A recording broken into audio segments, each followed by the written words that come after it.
2022 STGT candidates once again organized a peaceful protest on Monday by carrying placards in front of Shiksha Bhavan with a request to the Chief Minister, Education Minister, including all other ministers, demanding to fill the vacant posts of teachers immediately.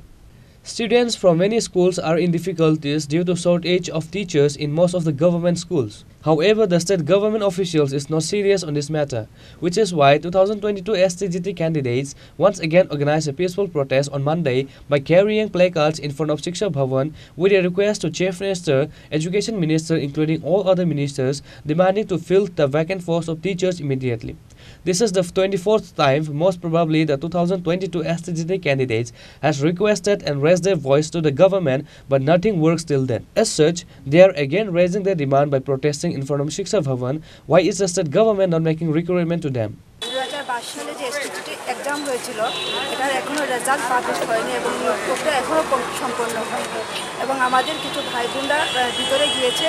জানার জন্য কি কারণে এত দেরি হচ্ছে যতদিন পর্যন্ত আমরা স্পষ্টীকরণ না পাচ্ছি আমরা আসতেই থাকবো এবং ত্রিপুরা মুখ্যমন্ত্রী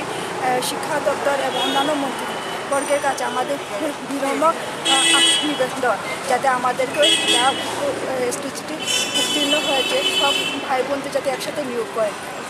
এবং স্কুলের যে নবম এবং দশম শ্রেণীর যে শিক্ষক স্বল্পতা রয়েছে এটা কিছুটা হলেও তো কাটিয়ে উঠতে পারে এবং আমাদের যে নিয়োগ প্রক্রিয়া যে এত ধীর গতিতে চলছে এটা যাতে অতি তাড়াতাড়ি যাতে সম্পন্ন হয় সামনে একটা ইলেকশন আছে ইলেকশনের আগে যাতে তাড়াতাড়ি সম্পন্ন হয় এই আশা নিয়ে আমরা এসেছি আজকে অনেক দূর থেকে এসেছি আর আমরা এখানে যারা যারা এসটিজিটি পাস করেছে মোটামুটি সকলেই এখানে উপস্থিত হয়েছেন আমরা আজকে আসার উদ্দেশ্য হচ্ছে আমরা যে এসটিজিটি পরীক্ষা দিয়েছি প্রায় 2 বছর হতে চলেছে এখনও আমাদের এসটিজিটি নিয়ে কোনো সুরা হয়নি তো সে বিষয়ে আমরা একটা পুষ্টিকরণ পাওয়ার জন্য আমরা আজকে এখানে মিলিত হয়েছি আমি আমাদের মাননীয় শিক্ষামন্ত্রী এবং আমাদের যে অভিভাবক মুখ্যমন্ত্রী স্যারের কাছে এবং ত্রিপুরা গভর্নমেন্টের কাছে একটা অনুরোধ রাখতে চাইছি যে আমাদের সরকার আসার পরে তখনকার যে মুখ্যমন্ত্রী ছিল এবং শিক্ষামন্ত্রী ছিল তিনি বহুবার আমাদের প্রেস মিট করে বলেছিলেন যে ত্রিপুরার যে প্রচুর সংখ্যক শিক্ষকের ঘাটতি রয়েছে এবং এই শিক্ষকের ঘাটতি পূরণ করার জন্য যে পরিমাণ শিক্ষক দরকার সেই রকম কোয়ালিফাইড কোনো ক্যান্ডিডেট নেই তার জন্য তিনি নিয়োগ করতে পারছেন না তার জন্য তিনি একটা বিএডের লোনের জন্য একটা ব্যবস্থা করেছিল সে বিএডের লোনের ব্যবস্থা করার পরে আমার মতো অনেক গরিব ছাত্রছাত্রীরা যারা ছিল তারা এই লোন নিয়ে এসে পড়াশোনা করেছে এবং ভেবেছিলাম যে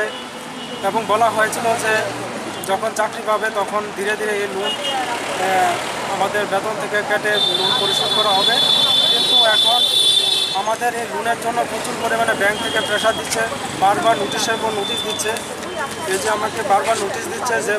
আমাদের যেন লোনটা যেন তাড়াতাড়ি ক্লিয়ার করি এবং বারবার ফোন করছে এবং বাড়িতে এসে হুমকি দিচ্ছে যে আমরা যেন লোনটা ক্লিয়ার করি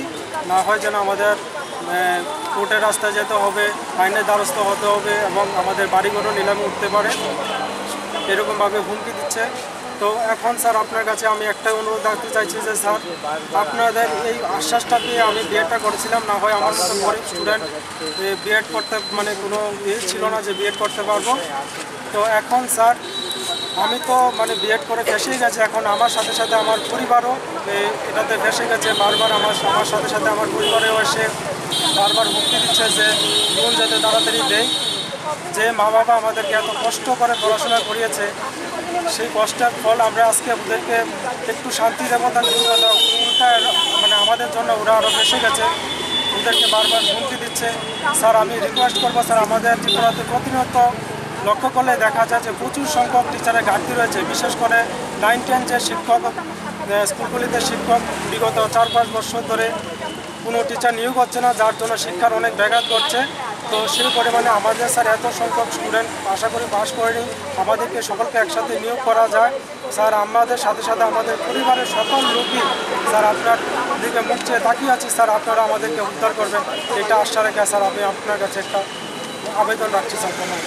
They further said that unless the state government make recruitment for the post vacant of teachers, they will keep doing protests and movements in coming days. Reported by Amit from Agartala, Chini Khoran.